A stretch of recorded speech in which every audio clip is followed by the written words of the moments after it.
How's it going, ladies and gentlemen? As you get ready to listen to this upcoming episode from the Playmakers Blog podcast, I just want to let you know that you too can get into the podcast journey.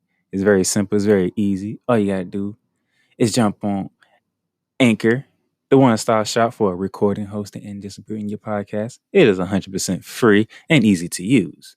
And even with Anchor, you can get great sponsors who want to advertise your podcast. That means you can get paid for your podcast right away from Jump Street. So, in fact, reading this ad is what I'm doing right now. So, if you had the time, if you had the will and determination and the dream to be a podcaster, what you waiting for? Jump on it. Anchor is the way to go.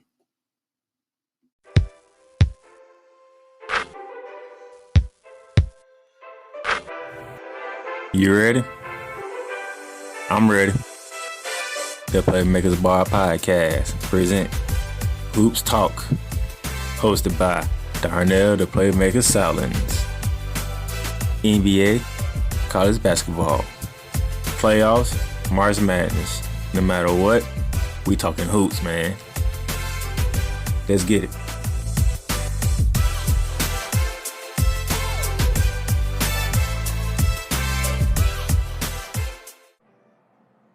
Ladies and gentlemen, what's going on?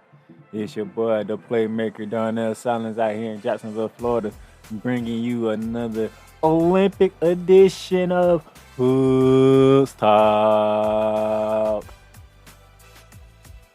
Now, the last time I was with you guys, the men's USA team was coming off giving Iran the beatdown they deserve, to show that they are here to play and they are not fooling around after losing their friends in the first game of the Olympics.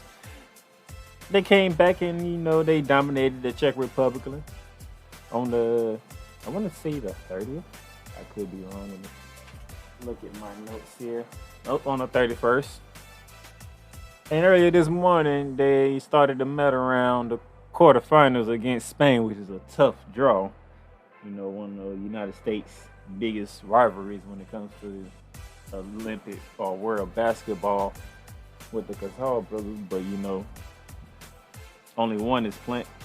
Both Casal brothers were on the team, but only one really actually played. That would be Marc Gasol. So, but as I'm looking at the recap of it right now, sluggish start for United States. Only scored 19 points in the first quarter. Spain led by 221. The 19 after 1. But the United States started to get it together. They tied the game up at halftime. It was a tie game at halftime at 45 each. And then the United States came out in the second half and they did what they do best. They come out and they put the pressure on you. Winning by the final score of 95-81, a 14-point win for the United States as they advance to the semifinals. Shout out to Rick Rubio for Spain, dropping 38. 13 for 20 from the field, 4 from 7 from 3, dropping 38 on the U.S. Ooh, okay. Something about playing for your country and the international players playing for their country, they're showing out. Evan Fournier putting up 28 in the first game against France, and the United States ended up losing that game. You got Rubio just this morning putting up 38, trying to do whatever he could for Spain to knock out the United States. This time it wasn't enough. Marc Gasol only played 10 minutes. Paul Gasol only played 6 minutes. Neither one scored. They combined for 7 rebounds. Rodriguez came off the bench, provided 16 points to try to help Spain and Rubio out. It wasn't enough as they still lost by double-digit points. Led by the one, the only Kevin Durant, 29 points to lead the charge. You had Holiday at 12, Lillard with 11, Tatum 13 off the bench, Levine 10 off the bench. Decent amount of fairness going around. But Kevin Durant, who is the leader of this team, by the way, led this team, which we want to see from Kevin Durant. You is the vet of this team, so you need to act like the vet of the team, and you're doing so. So that's a win for the United States on the men's side. Good to see that. Happy to see The men move on to the semifinals. Still got work to do though. Got to win the semifinal game to get to the final game, to get to the gold medal game. Losing the semifinal game, you might not medal. It's a possibility. But that's good to know. I believe the next game should be on the 5th. The semifinals is on the 5th. I believe they get the winner of Argentina and Australia, if my memory serves me correctly. Shout out to Slovenia and Luka Doncic. They took down Germany. Luka Doncic dropped 20 points in that game to get them past the Germans. In France, they survived a test against Italy, led by Rudy Gobert, who had 29 points and 9 rebounds for that game. And I believe the next game for France is Slovenia, so it's either it could be a rematch with the French in the gold medal game, or it's Luka Doncic and Slovenia in the gold medal game. So this is there's gonna be some games to be interested in seeing in the quarterfinals as of right now. But shouts out to the men. They done their job. They got through to the medal round. They got past Spain, a tough draw, to make it to the semifinals. And we'll see who we got going on the 5th, which will be Thursday. We'll go from there. As for my women, who went 3-0 in the preliminary rounds, their first matchup will be tomorrow against Australia. That should be a doozy to watch against Australia. And let me see if I can get the time for you. Good job to my ladies. They have beaten France, they have beaten Japan, and they beaten Nigeria in their group, which is good to see. Now they get Australia for the quarterfinals. I like their chances to win that one. Australia has been 1-2 in the preliminary round, but they got in. They just got in. So it's going to be interesting to see, but I feel good about my ladies. Aja Wilson has shown herself to be ready for these moments. Brittany Garner, she knows that she can dominate inside as well. We still got Breanna Stewart to help inside as well. And then, of course, we got the two GOATs, Sue Bird and Diana Taurasi, along with other great players on this team. So I have no doubt whatsoever that the ladies will get the job done. As I'm sitting here, let me see if I can find this time for you for the girls, because I want to make sure that we are able to watch our ladies play ball. We know our men will be surviving another game. They got Thursday. Let's see what time our ladies play.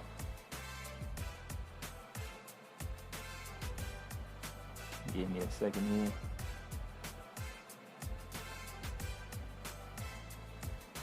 I know my boy Dre Day can't wait to watch this one. Shout out to Dre Day, Sports with Dre Day. They will be playing at 12:40. So 12:40. So when that clock says 12 tonight, just know in 40 minutes after that, the ladies in Australia will get together. It's gonna be interesting to see. That game will be televised on USA Network. For those of you who do have cable, it will be televised on USA Network, and if you don't, it will be live streamed on Peacock as well. So they want to give you every opportunity for you to watch the ladies go at it and do what they need to do. So when they win that game, they'll move on to Friday, August 6th for the semifinals. Who they play in the semifinals, we shall see. But just know, our ladies are right there ready to rock and roll. So that's a quick recap of the Olympic edition. Now, if you thought I was done, you were wrong, because free agency has begun in the NBA, and a lot of moves took place in day one, I might say. As I sit here and go recap everything that has took place in day one of the NBA offseason. Spencer Dinwiddie has left the Brooklyn Nets and is joining the Washington Wizards. So he's coming out the ACL injury. Let's see how he looks in Washington. Kind of interesting to see how that looks. Let's see if Bradley Beal will still be in Washington or he's going somewhere else. But we know Russell Westbrook was traded to the Lakers. I'll get into that a little later. Shai Gilgeous-Alexander is staying with the Oklahoma City Thunder, signing a 5-year deal worth $172 max rookie contract extension. SGA, you gotta show up and show out now. You got the money, it's time to work with. And speaking of showing up and showing out, that bad man down in the ATL, that man Trae Young has a 5-year, $277 million contract, which is well deserved after what he showed in these playoffs for his first time ever. I do not blame Atlanta for playing that man. That is your franchise guy right there. Pay that man. Shimi Olujale is leaving the Boston Celtics and joining the defending champs, the Milwaukee Bucks, on a 1-year deal. Jermichael Green and the Denver Nuggets have reached a 2-year, $17 million agreement. Kent Bazemore is signing with the Los Angeles Lakers on a 1-year deal. He is the 4th player to sign with the Lakers during the offseason. Dwight Howard has made his return back to LA. Trevor Ariza has made his return back to LA. And Wayne Ellington is playing for LA now, along with Russell Westbrook. Mark Stokes is returning to Miami on a 2-year deal, $3.5 million. Blake Griffin is staying with the Brooklyn Nets for 1 more year. Norman Powell has agreed to a 5-year, $90 million deal to stay with the Portland Trail Blazers. As of right now, the New Orleans Pelicans are adding restricted free agent Devontae Graham on a 4-year, $47 million contract and a signing trade deal with the Charlotte Hornets. And when this trade goes through, the Charlotte Hornets will receive a 2022 lottery projected first-round pick. The Milwaukee Bucks and Bobby Portis are going to continue their relationship for a 2-year, $9 million deal.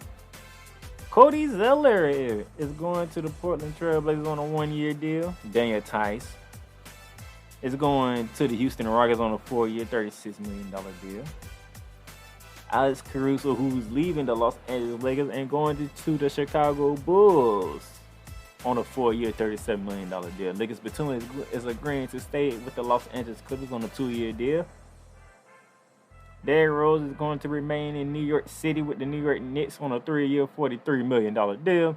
Evan Fournier is leaving the Boston Celtics and traveling up to New York to join Derrick Rose and company on a 4-year, $78 million deal.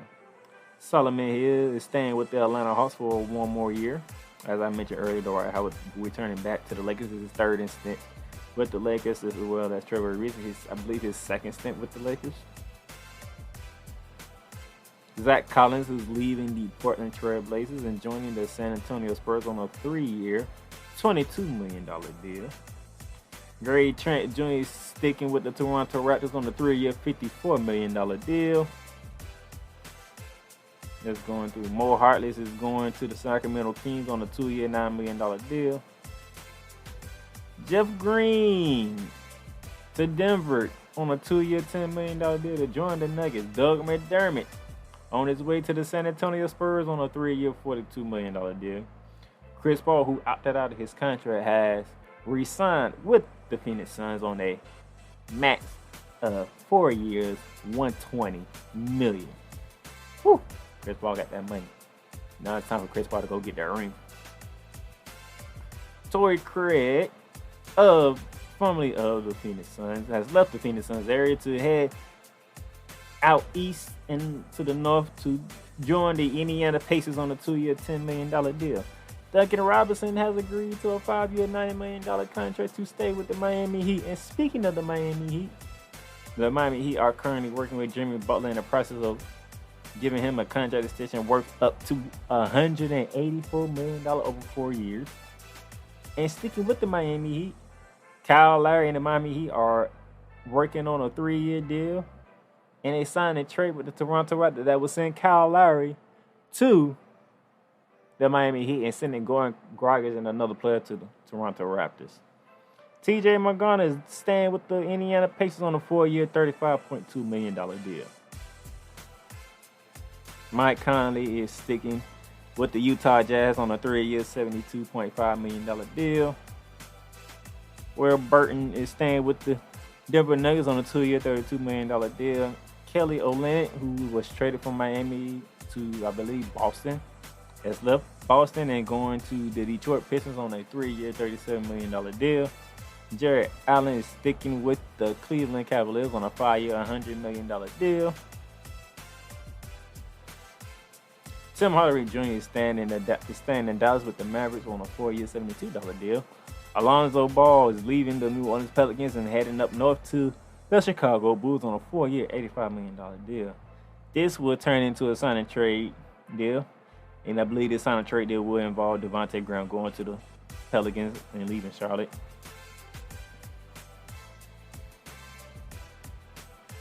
That's all right, and that's all you big names out there. DeMar DeRozan is still out there. Kelly Oubre Jr. is still out there. Kawhi Leonard has opted out of his contract, but many sources have said they believe he's returning to the Clippers for a different deal. So as of right now, those are your moves right there, and I must say there's some interesting moves going on. But Russell Westbrook being traded from the Wizards to the Lakers, and then you add Dwight Howard, Trevor Ariza, and Wayne Ellington to the mix. Kyle Kuzma is going out west. I believe Montez Harrell is going out with him in that deal. So you have a big three in the Miami Heat, and my definition of a big three, ladies and gentlemen, because somebody asked me this on Facebook, my definition of a big three, you have 2 superstars and an all-star. So 2 MVP players and an all-star player. So as for example, the Brooklyn Nets, James Harden an MVP, Kevin Durant an MVP, and you got Kyrie Irving, who is a perennial all-star, who could be a superstar, by the way, but we know why he's not. That's a big three. The Miami Heat, LeBron James, MVP, Dwayne Wade, the superstar, Chris Paul, an all-star. That's a big three. Now, do you want to put, you can put Boston in there because KG did, win MVP, and Paul Pierce is the superstar, and Ray Allen is a perennial all-star who is just a flat-out one of the best shooters we ever seen until Steph Curry came along. Yeah. Golden State, definitely a super team. Steph Curry, 2-time MVP. Kevin Durant, MVP. And then you have Klay Thompson, and you have Draymond Green. Yeah. You had Iguodala on that team as well. So they're more of a big 5 than a big 3. Iguodala is a baller. Draymond Green, you know about Draymond Green. And you had the Splash Brothers with Kevin Durant. That was more of a big 5 than a big 3. That was literally a elite super team right there. That was an overblown super team in Golden State. But now you have LeBron James MVP, Russell Westbrook MVP, and Anthony Davis in LA. That is a super team in LA. I hate to say it, but that is a super team in LA. The Lakers have a super team. This time they might be buying the championship instead of working for a championship. Because remember, they only paid Shaq all that money. Charlotte drafted Kobe, but they traded them mid-draft. So you can kind of say LA groomed Kobe. Shaq was already in his prime from his days with Orlando, teaming with Penny Hardaway, Nick Anderson, then the Scott and them boys. And then you just had his pieces around there. Dan Fisher, Robert Horry, Big Shot Bob, Rick Fox. You just, Brian Scott, you just added pieces around them to make it work. But this LA team is a super team. This is a super team. You got Russell Westbrook, you got LeBron James, and Anthony Davis. Now, will it work for them to get a championship? We shall see. Let's see what the Clippers do because, they are supposedly working with a deal to keep Kawhi Leonard. They already got Paul George locked up. And when I'm saying I don't think they losing anybody, Lakers Batum is coming back. Could they get somebody like Buddy Hield from Sacramento? That would add another good shooter to the team. You want to get DeMar DeRozan, get you another mid-range person who can score in the mid-range game. Who knows? Let's see what the Clippers do. Because I will still believe that Kawhi Leonard still wants that crown of King of LA. But LeBron James ain't giving that crown away like that, as you can see right now with the trade for Russell Westbrook. And in the East, I haven't heard much, but Ben Simmons is, as of right now, Ben Simmons is still with the Philadelphia 76ers. Kevin Durant is playing for USA, and he's looking good. James Harden should be getting healthy along with Kyrie Irving, so that's a big three out there. We don't know what Philly's gonna do. Boston, new coach. You still got your franchise players and Jason Tatum and Jaylen Brown. That's who you add to the roster. You lost Evan Fournier to New York. New York's the team to look out for. You still bringing Derrick Rose back. You still got Julius Randle and R.J. Barry. You having Evan Fournier, a shooter, to the mix. Let's see how that goes. Alonzo Ball's going to Chicago. He's trying to build a nice team over there. Shout out to the Detroit Pistons, by the way. I gotta say this. The NBA draft, the Detroit Pistons killed it. We knew Cade Cunningham's a franchise player. We knew that. You come back, net speaking, you get Isaiah Livers from Michigan. So he already been playing in the state of Michigan. Now he just going a few miles down from Ann Arbor to Detroit. And then you finish it off with Luka Garza, the Big Ten Player of the Year. 3 picks. Cade Cunningham, Isaiah Livers, and Luka Garza. I looked at that, I said, oh my goodness. If Detroit future isn't bright, I don't know what to tell you. I do not. Look here. I don't even know who their coach is. I know it ain't Stan Van Gundy. I don't even know who their coach is, but look here. I mean, give this team some years, and Detroit basketball gonna be back. I love Cade Cunningham. I watched him at Oklahoma State. I loved him. I wanted him to come to the match. Hey, shout out to the match. They did do good in the draft. Okay, my matches did good in the draft. I like our picks. Frank Ratner from Michigan. I love that pick. I like that pick very much. And then we got Jalen Suggs from Gonzaga. Perfect two picks. But Cade Cunningham, that boy's good. Isaiah Livers, that boy can play. That boy, he a dog. Isaiah Livers is a dog. He get at you on defense. He get at you on defense, and he can put the ball in the bucket. And then look at the Big Ten Player of the Year speaks for itself when it comes to Luka Garza. Big Ten Player of the Year from Iowa speaks for itself when it comes to Luka Garza. I'm just gonna throw that. I'm just gonna leave that right there. So, Detroit basketball in some years. Look for them to be back in the mix to win some championships, or even make it to the Eastern Conference Finals. Detroit gonna be back in the mix. Jalen Rose I'm pretty sure Jalen Rose is that because he's from Detroit. He loves everything Detroit. But shout out to the Detroit Pistons, man. Y'all did a great job in the draft. I gotta throw that out there. But I'm gonna wrap it up just like that. We have more free agency to get through. This is day 2. We'll see how more it goes whenever we come back and we talk more Olympic basketball because we want to see if our men and ladies can get to the goal round. The men took the first step, taking out Spain, as I mentioned earlier. 95-81. Our women play later tonight, or you can say tomorrow morning, 12:40 Eastern Standard Time, a.m. against Australia. Thursday we'll see our man play in the semifinals. We'll see. Will it be?